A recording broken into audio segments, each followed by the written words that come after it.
Как часто вы не можете отказать кому-то в помощи, испытываете дискомфорт в диалоге с человеком и молчите об этом. Может быть, перед сном подумываете о том, что тогда 5 лет назад можно было ответить ему совсем по-другому. Личные границы в отношениях с другими людьми. Что делать, чтобы перестать испытывать дискомфорт, чувство вины, тревогу? Об этом мы сегодня с вами и узнаем. Меня зовут Инна Беккер.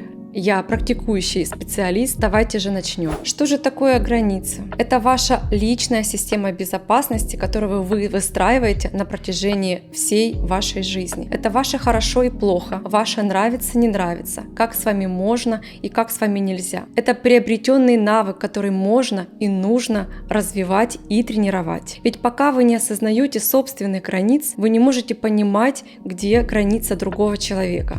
Границы можно условно поделить на физические и психические. Физически можно отнести телесные, сексуальные, территориальные, материальные, имущественные, финансовые. Физические включают в себя пространство по отношению к собственному телу. Как близко вы разрешаете к вам подходить? Обнимаетесь ли вы и целуетесь при встрече? Что делаете, когда вторгаются к вам громкой музыкой или личными вопросами? Психическим границам можно отнести эмоциональные. Именно они помогают отделить ваши собственные эмоции от чужих или навязанных. Ваши здоровые эмоциональные границы не позволяют вам лезть в жизнь других людей советами и критикой, и в то же самое время защищают вас от чувства вины за чужие негативные чувства или проблемы, к которым вы не имеете никакого отношения. К психическим границам также можно отнести ментальные. Это ваши мысли, убеждения, мнения о чем-либо. И духовные. Это ваши отношения с Богом, с верой и вообще это ваша личность в целом. Как понять, что ваши границы слабые, ненадежные? Если вы чувствуете себя уязвимым, если вы чувствуете вину и ответственность за чувства и настроение другого человека, если вы не знаете, чего вы хотите и что вы чувствуете, считаете, что установление границ является неприличным или постыдным, если вы боитесь потерять чью-то любовь, дружбу или одобрение, как же ощущается, когда ваши границы нарушаются? Ваша система безопасности сработает на инстинктивном уровне. Бей, беги, замри. Эмоционально вы можете ощутить негативные эмоции, такие как раздражение, гнев. Ваше тело как будто бы сжимается и захочет принять закрытые позы.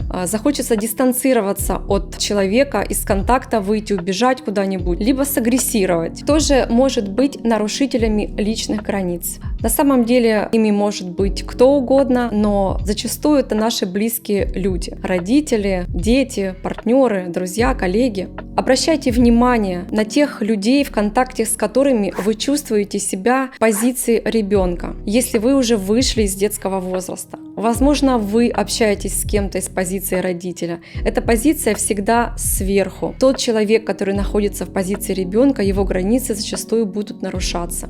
Нормальная коммуникация между людьми, здоровая коммуникация, когда общаются из позиции взрослый.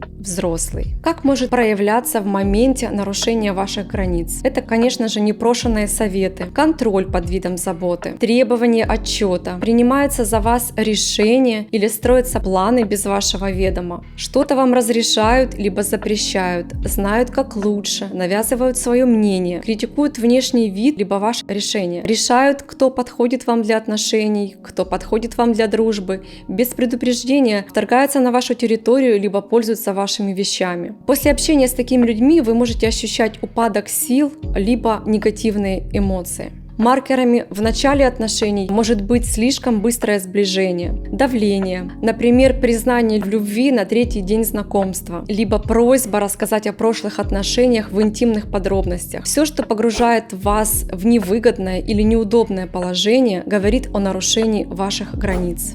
Как только вы отследили в какой-то момент, что вы в контакте с другим человеком испытываете дискомфорт, раздражение, важно в этот момент донести сообщением экологично и эффективно, что вас что-то не устраивает и как бы вы хотели по-другому. Важно понимать, что ваши границы заканчиваются там, где начинаются границы другого человека. Если вы умеете выстраивать границы собственные, вы априори уважаете и ощущаете границы других людей. Как же отстаивать личные границы? Будьте готовы к тому, что отношения могут прерваться, либо закончиться. Не всем вы можете понравиться с новыми границами. Вы можете услышать в свой адрес, что вы изменились, что вы стали несговорчивой, и раньше вы были лучше. Раньше, скорее всего, вы были просто удобными. Учитесь говорить напрямую, что вам не нравится и как бы вы хотели через «я» сообщение. Это самая простая и самая сложная техника, но в ней нужен навык. На личных консультациях я со своими клиентами прорабатываю этот путь по ролям. Переступать через себя нелегко. Кому-то требуется пару сессий, кому-то больше. Но в любом случае лучше, когда рядом находится практикующий специалист, поэтому они мне доверяют и всегда возвращаются снова и снова. Как только вы начнете спокойно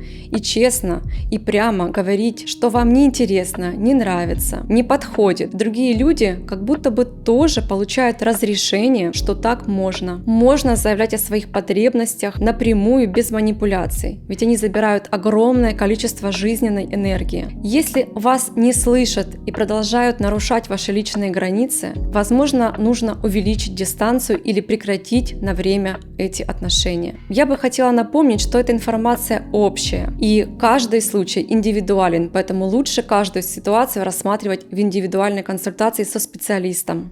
Выстраивание личных границ проводится не для наказания ваших близких, коллег, друзей, партнеров, исключительно для вашего благополучия и защиты. Другие люди не обязаны, не могут, не умеют и не знают, где ваши границы, пока вы сами об этом не скажете. Если вы видите и понимаете, что в контакте с вами человек испытывает дискомфорт, негативные эмоции, либо дистанцируется, здесь, скорее всего, вы нарушаете границы другого человека. Здесь вы можете просто напрямую переспросить, так ли это.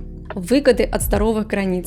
Это признак взрослой, здоровой личности. Это забота о себе, о своей безопасности. Это уважение окружающих. Зная свои границы, вы не нарушаете чужие, а значит, с вами приятно иметь дело. Улучшается ваше самочувствие, и, конечно же, это основа уверенности в себе. Помните, качество вашей жизни и отношений в ваших руках. Позаботьтесь о себе со всей любовью.